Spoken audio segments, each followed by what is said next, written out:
की जीत। बाबा भारती को अपने घोड़े को देखकर वही आनंद प्राप्त होता था जो एक माँ को अपने बेटे को और किसान को अपने लहलहाते खेत को देखकर प्राप्त होता है। बाबा भारती अपने घोड़े को सुल्तान कहकर पुकारते थे। वे उसकी देखभाल स्वयं करते थे। उनके घोड़े के समान सुंदर और बलवान घोड़ा इलाके भर में न था। उन्होंने अपना रुपया, पैसा, जमीन आदि सब कुछ त्याग दिया था। वे गांव के बाहर एक छोटे से मंदिर में रहते थे। अपना पूरा समय पूजा पाठ और घोड़े की सेवा में बिताते थे। वे घोड़े की चाल पर लट्टू थे। प्रतिदिन सुल्तान पर चढ़कर 8-10 मील का चक्कर जरूर लगाते थे। उसी इलाके में खड़क सिंह नाम का एक प्रसिद्ध डाकू रहता था। उसका नाम सुनकर लोग थर थर कांपते थे। खड़क सिंह ने भी घोड़े की प्रशंसा सुनी तो वह बाबा भारती के घोड़े को देखने के लिए बेचैन हो उठा और एक दिन दोपहर में बाबा भारती के पास पहुंच गया। बाबा भारती ने पूछा, खड़क सिंह, क्या हाल है? कहो, इधर कैसे आ गए? आपके घोड़े सुल्तान की चाह इधर खींच लाई। बहुत प्रशंसा सुनी है उसकी। सुना है देखने में बहुत सुंदर है, खड़क सिंह ने उत्तर दिया। बाबा भारती खड़क सिंह को लेकर अस्तबल में पहुंचे। बाबा ने घोड़ा दिखाया तो खड़क सिंह घोड़े को आश्चर्य से देखता रह गया।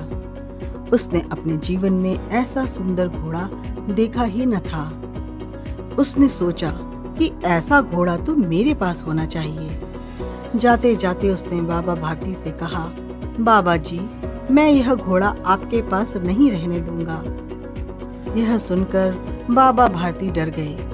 अब उनकी रात की नींद उड़ गई। वे रात दिन अस्तबल की रखवाली करने लगे। परंतु कई महीने बीतने के बाद भी जब खड़क सिंह नहीं आया तो बाबा भारती निश्चिंत हो गए। एक दिन की बात है। बाबा भारती संध्या के समय घोड़े पर सवार होकर घूमने जा रहे थे।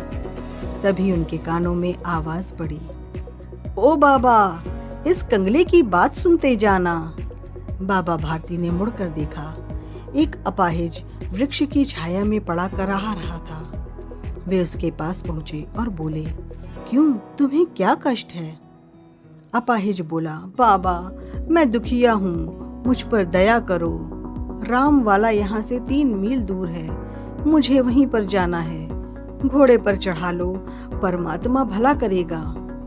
बाबा भारती ने घोड़े से उतरकर अपाहिज को घोड़े पर बिठा लिया और स्वयं उसकी लगाम पकड़कर धीरे धीरे चलने लगे।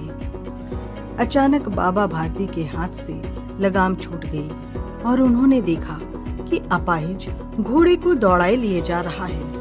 उनके मुख से भय, आश्चर्य और निराशा मिश्रित चीख निकल गई। वह अपाहिज और कोई नहीं, डाकू खड़क सिंह था। बाबा भारती थोड़ी देर चुप रहे। फिर पूरे बल से चिल्लाकर बोले, जरा ठहर जाओ। खड़क सिंह ने कहा, बाबा, अब यह घोड़ा नहीं दूंगा। बाबा ने कहा, परंतु एक बात सुनते जाओ। खड़क सिंह रुक गया। बाबा भारती उसके पास जाकर बोले, यह घोड़ा तो तुम्हारा हो चुका है, मैं वापस करने की बात नहीं करूंगा। परंतु खड़क सिंह, मैं तुमसे एक प्रार्थना करता हूँ, उसे मना न करना, नहीं तो मेरा दिल टूट जाएगा। खड़क सिंह बोला, बाबा जी, आज्ञा दीजिए, मैं तो आपका दास हूँ, केवल घोड़ा न दूंगा। बाबा भारती ने कहा, मेरी प्रार्थना केवल यह है कि इस घटना को किसी के सामने प्रकट न करना। खड़क सिंह आश्चर्य में पड़ गया।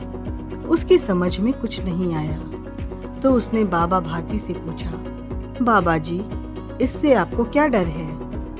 बाबा भारती ने उत्तर दिया, यदि इस घटना का पता लोगों को चल जाएगा तो कोई भी व्यक्ति किसी गरीब पर विश्वास नहीं करेगा। इतना कहकर बाबा भारती चले गए, परंतु उनके शब्द खड़क सिंह के कानों में गूंजते रहे। उसने सोचा, बाबा भारती के कैसे ऊंचे विचार हैं। और कैसा पवित्र भाव है। उन्हें केवल इस बात का ख्याल है कि कहीं लोग गरीबों पर विश्वास करना न छोड़ दें। ऐसा मनुष्य मनुष्य नहीं, देवता के समान है। खड़क सिंह रात के अंधकार में बाबा भारती के मंदिर में पहुंचा। उसने सुल्तान को अस्तबल में बांध दिया और स्वयं सावधानी से बाहर निकल आया। इस समय उसकी आंखों में नेकी के आंसू थे। सूर्योदय से पूर्व ही बाबा भारती उठे। उन्होंने स्नान किया और उसके बाद इस प्रकार जैसे कोई स्वप्न में चल रहा हो उनके पांव अस्तबल की ओर बढ़े। परंतु यह ध्यान आते ही कि सुल्तान तो वहां है ही नहीं, वे निराश मन से वहीं रुक गए। अस्तबल में बंधे सुल्तान ने अपने स्वामी के पांवों की चाप पहचान ली और जोर से हिनहिनाया।